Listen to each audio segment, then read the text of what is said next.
GMA capacity figures that are distributed per capita through the region. Thank you. Can I ask a question first? Growth management account. Thank you. That was my question to GMA. Okay. So, Craig, you get to go first on this one. Great question. And it's an example where a forward-looking view is very important. The Puget Sound Regional Council is forecasting we're going to have 1.8 million additional people living in the Puget Sound region by 2050. That's a huge number of people. There's no doubt about it. Those people are going to bring traffic. They're going to need a place to live. We've got to plan for it. Planning is what I do for a living. And one thing I know about planning and about collaboration is that if we choose to deal with something like that, there are, at the extremes, a number of options we can take. One option would certainly be to try to say to the neighboring cities around the region, sorry, Mercer Island's full up. We're not taking any more people.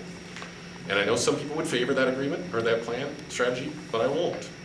I think there is a room for additional housing on the island, especially transit-oriented development in the town center area. And in fact, almost exclusively, that's where the growth has to occur. Because I think that's better for the planet to have people living next to light rail in central areas.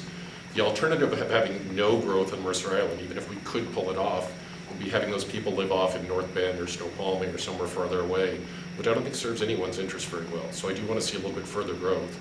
I also think it's appropriate for the Council and the Planning Commission to consider limited experiments in alternative types of housing, such as cottage housing arrangements or something else, that would allow seniors who live on the island to have options for downsizing and staying on the island so they can age in place. And I think I don't want to insist that we have an island of only 4,000 to 6,000 square foot monster homes on the island. It doesn't serve anybody well and doesn't allow the age in place options that we want to have. Thank you, Craig. Heather. We live in a suburban community. Most people I know that move to Mercer Island move to it for its location, sandwiched between two large urban areas, but they didn't want to live in those urban areas. They moved here for our schools and for our parks. And when you look at the Growth Management Act, actually the way that it's broken out is there's about 9 big cities, not surprising, Seattle, Bellevue, Redmond, that are targeted to take on most of the density in the Growth Management Act through 2050. Then there's about 27 cities which they recognize either have land constraints or development constraints. They don't have big economic commerce. And those 27 are expected to take over about 90,000 additional housing units. And Mercer Island, by many respects, depending on who you talk to, some people think we're complete with our commitments with all the density that we've already put in through 2050. Some will argue it's 2035. But the reality is we are way ahead of the targets with all the density that we have already put in downtown.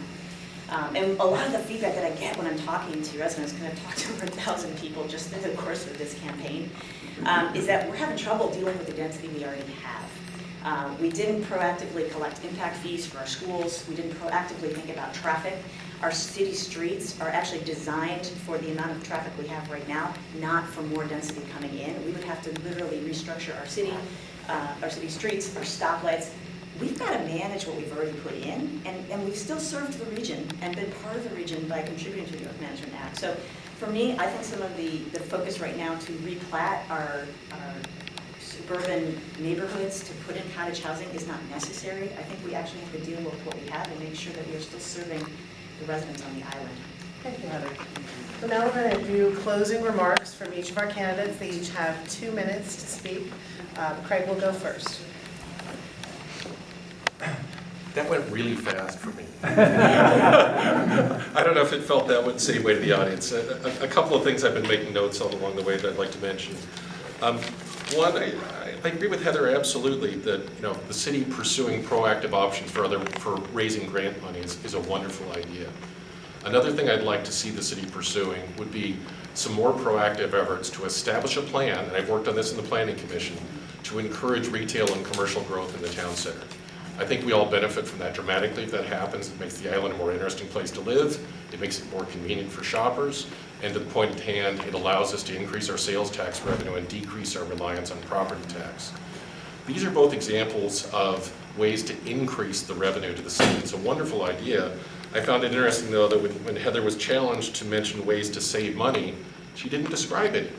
And maybe that's because we agree there aren't really any obvious places to save money out there, but we do need to continue to look for options to raise money. A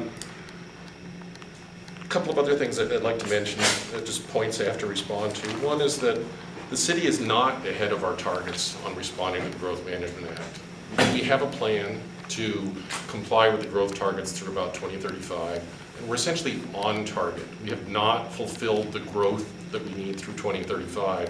Rather, we're fulfilling the plan and working on the plan as we should be. Also, there was a mention made of impact fees. The city has been collecting impact fees for the schools for a number of years. The council just voted to revise those impact fees a few months ago, so that's going on right now. I think it's very appropriate. But now I'd just like to close by saying, I really would like your support to serve on the council. I think I've got the experience. I think I've got the reasonable, rational, thoughtful approach and the open-minded approach to addressing some of the challenges facing the city. And I've got a collaborative approach for working together with the other cities in the region and the other governmental units in the region to make sure that we can work together to do what's best for Islanders. Thank you. Thank you, Craig. Heather, you have the floor for 2 minutes. So Craig and I can agree to disagree on how we interpret some of those numbers.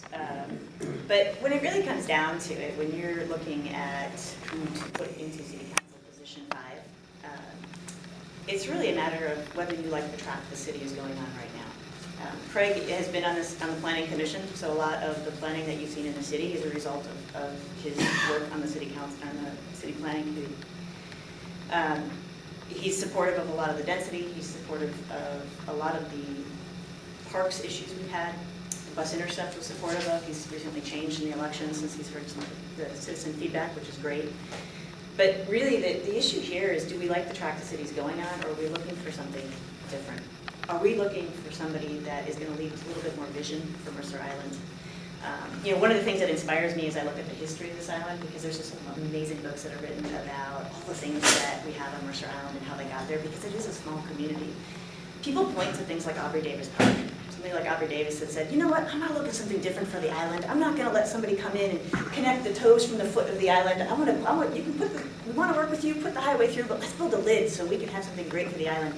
I want to do things like that. I want to leave the vision on Mercer Island that makes it a special place that we can point to 10, 20, 30 years from now. Hopefully our kids can point to and say, yeah, my parents were part of that. It totally transformed the island. Wasn't it amazing? I want to do things like that.